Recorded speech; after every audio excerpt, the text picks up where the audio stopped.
This watch has been very well thought out, and that's why it's a cult classic. This should be an interesting comparison. My two 36mm modern retro style field watches. A lot of similarities between these two. Case size, the movement, the year of manufacture, and yet I do feel I should sell one. Which will it be? And why do I need to sell one? Well, it's all with the aim of reaching an arbitrary figure for the collection by the end of the year. Many of you will think that's a fruitless cause, but we do have to have some discipline. Which will it be? Hello, my name is Paul. Welcome to The Perfect Wrist. If you haven't been here before, this channel basically follows my watch collecting journey as it evolves over time. We're all on similar journeys. I'm getting into watch repairs, mods. There's a mod video coming next week for the Steel Dive SD 1970 with a nice domed crystal to turn it into a Seiko Willard, almost one-for-one lookalike. Things like that. I'm also actively trying to consolidate the collection. It's tough. I have stopped for now buying.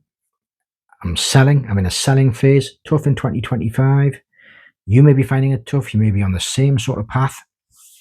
But there's certain watches that I go for, that I wear. Others that I maybe wear for half a day, put back. They're the ones that need to go. Funny, you can spend a lot of time making one particular video on YouTube. Going out and about, taking perfect shots, preparing, thinking, planning, and that video might get hardly any views. I just thought I'd do something a bit different today. I've been wearing both of these little field watches this week, and I thought, let's just do a comparison, because there's a lot of similarities between them. It's off the cuff, I'm hardly prepared. Be interesting to see how this video does. Will I sell one of these? Well, what exactly do we have? We have the LORIER FALCON 36mm version 3 on the left, and the Mad Hacker Field Watch, a limited run from last year. Russell from the Mad Watch Collector channel, his little creation. I loved it. I bought it. So, the LORIER FALCON, an absolute gem of a watch, and I've found that I keep coming back to it because it does everything right. The Mad Hacker Field Watch, I was very happy to get this watch because it was a limited production run. There was less than 300 made. Russell from the Mad Watch Collector show on YouTube, he knows a thing or two about watch design, what works, what doesn't. So everything about this watch I particularly liked. You can see here that there are a lot of similarities between these two. The actual case shape is very similar. They both have signed crowns. They've both got brushed case sides. What's interesting is that the Mad Hacker Field Watch is the Miyota 9 series movement with the rotor removed, so it's manual wind. The Falcon is the Miyota 9 series movement, automatic, and it looks thinner. It isn't actually thinner, but there's not much in it. The lume on both watches is obviously a different type of lume, BGW9 on the Falcon. I do find that the Falcons last slightly better through the night. The Mad Hacker Field Watch does last through the night, not quite as strong.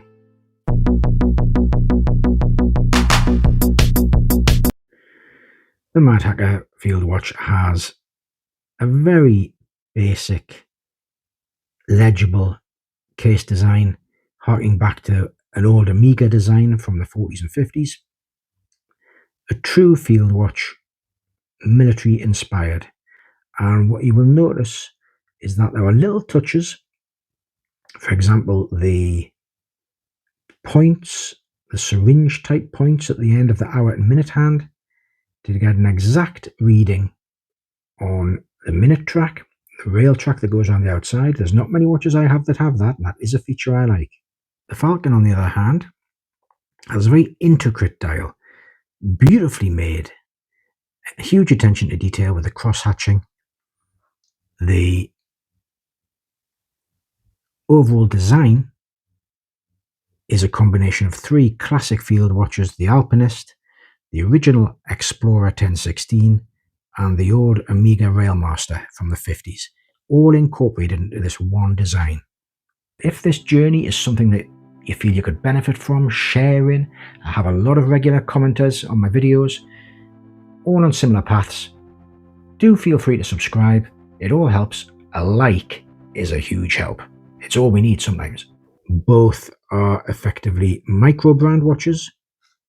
Limited run, no longer available. Regularly available throughout the year. 1 or 2 releases. Both of these crowns are screw down. Both have the same water resistance, 100 meters. The dimensions are basically identical for these two. Amazing how similar they are. 36mm cases, 44mm lug to lug. Although the lug widths are different, 20mm on the Falcon, 18mm on the Mad Hacker Field Watch. Interestingly, the thickness of the Falcon, with its full automatic 9 series movement, is around 11mm, while the thickness of the Mad Hacker watch is without a rotor, but the same movement, 9 series, high beat, is just over 10mm, so not a huge difference in thickness. The price difference of these two is interesting. The Mad Hacker watch, same movement, sapphire crystal. The LORIER, that's how it's pronounced, acrylic crystal. Although that does give it a more authentic look, but a sapphire crystal is generally better regarded quality-wise than an acrylic crystal, and yet the LORIER will sell for around $500, £400, whereas the Mad Hacker watch at the time was just under £300. I suppose you can't command a premium for an unknown brand, and LORIER do have some history, but quality-wise, you could almost say the Mad Hacker watch has the edge. Both are obviously intended to be complete strap monsters, drilled lugs, and thickness-wise, you wouldn't think the LORIER was a thicker watch there, would you? Plays a bit of a trick with the eyes, doesn't it? Let's check out the Lume one more time. I love Lume. You can't have too much Lume. LORIER, as expected, even all the way through. Lovely.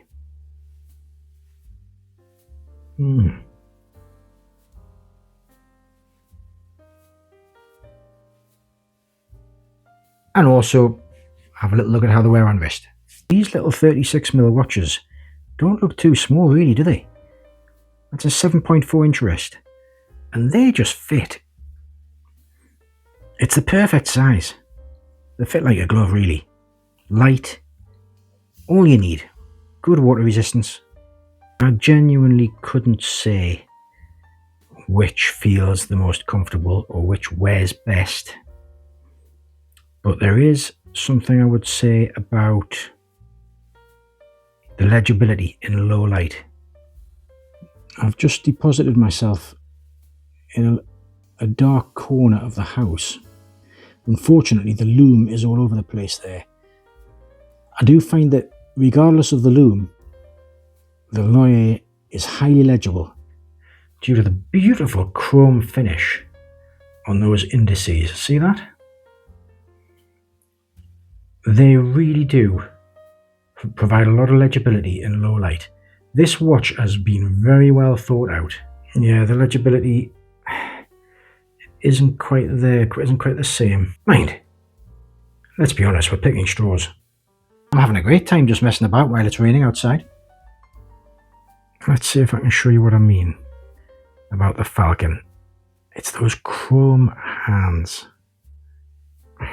Yeah, they just catch the light in low light.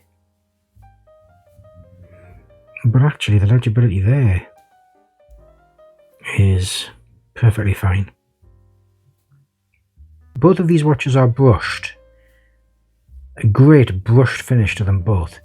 But the LORIER does have some little highlights. The chrome, the polished edging to the chamfer in particular.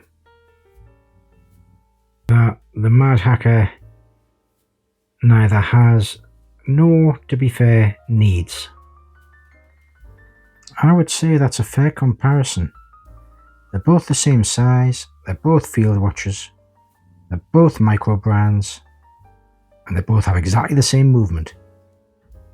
So what do you think? Which one would you sell? Or do you just keep them both? Just put them away and stop asking these silly questions. But that doesn't consolidate a collection, does it? Thanks for watching. New video coming very soon.